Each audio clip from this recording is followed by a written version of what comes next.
The You don't slap echoed belong louder here, than the ape. clatter of Funny, plates. that's my For a mom. moment, the entire diner froze, forks midair, coffee cups hovering inches from trembling hands. The smell of fried eggs and burnt toast suddenly felt heavy, suffocating. An elderly black woman stood rigid beside her booth, one wrinkled hand clutching her purse, the other pressed to her cheek where a red mark bloomed. Her eyes were wide, not with fear alone, but with something deeper, humiliation, disbelief, and a quiet, aching hurt that came from knowing this wasn't the first time the world had treated her as less than human. The man who had struck her stood tall and smug, his jaw clenched, his chest puffed out as if he had done something brave instead of cruel. "You people are always causing trouble," he snapped loudly, making sure everyone heard him. "I told you to move. This booth was mine." Her name was Evelyn Carter. She was 72 years old. She had lived through segregation, marched when marching meant risking your life, raised a child alone after burying her husband far too young. She had scrubbed hospital floors at night so her son could have school shoes that fit.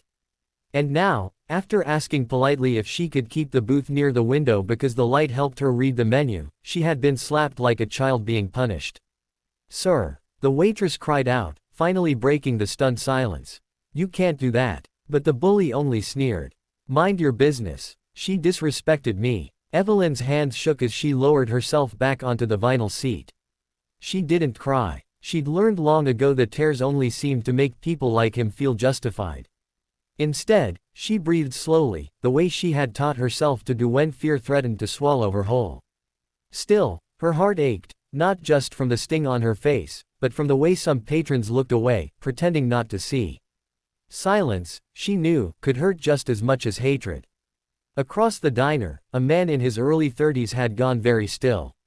Marcus Carter had just come home 2 days earlier. After 12 years in the Navy, including multiple deployments as a SEAL, he had returned with scars no one could see and a longing for simple things: quiet mornings, familiar streets, his mother's smile.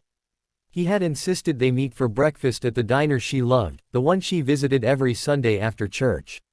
He'd stepped outside moments earlier to take a call from an old teammate, laughing softly, feeling almost normal. Then he heard the sound. It was sharp, wrong, the kind of sound that flipped a switch deep inside him, the kind that had once meant danger, threat, action. He turned just in time to see his mother touching her face.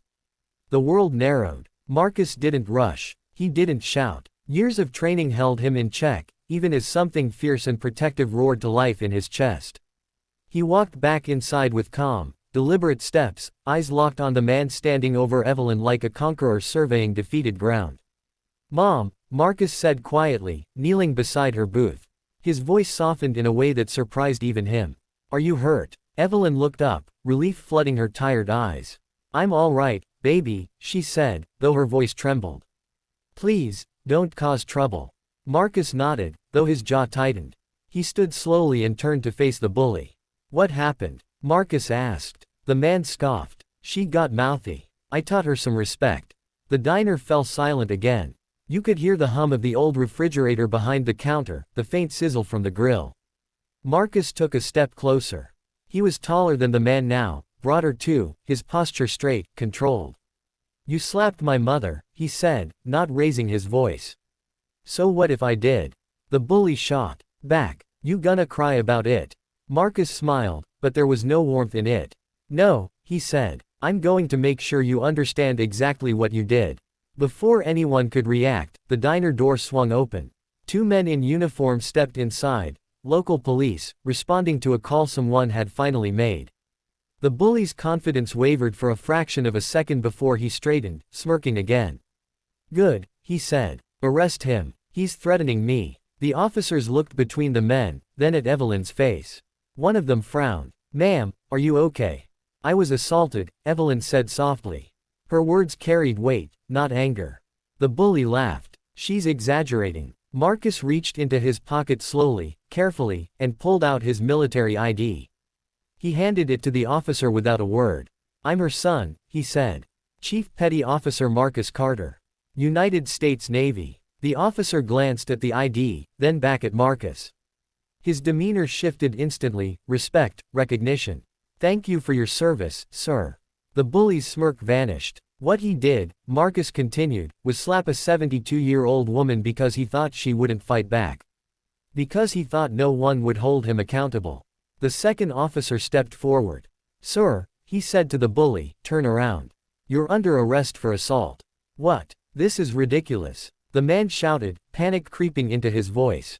"He's intimidating me." Marcus didn't move, didn't touch him, didn't need to. As the handcuffs clicked shut, the diner exhaled as one.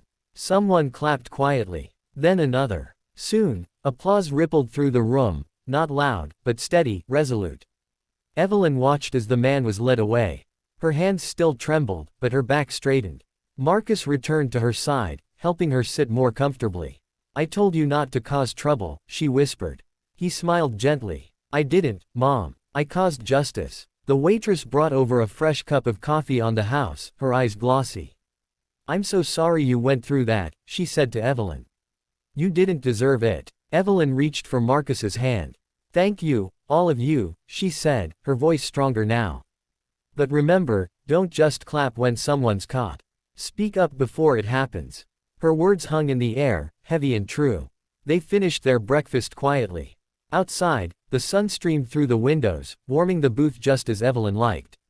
Marcus watched his mother sip her coffee, her dignity intact, her spirit unbroken, and felt something settle inside him, a sense of purpose deeper than any mission he had ever been given. As they stood to leave, Evelyn paused and looked around the diner one last time. "I've seen a lot of hate in my life," she said softly. "But I've also seen courage. Today, I saw both." Marcus opened the door for her, the bell chiming overhead. "And tomorrow," he said, "we keep choosing courage." They stepped into the light together, mother and son, leaving behind a lesson no one in that diner would ever forget.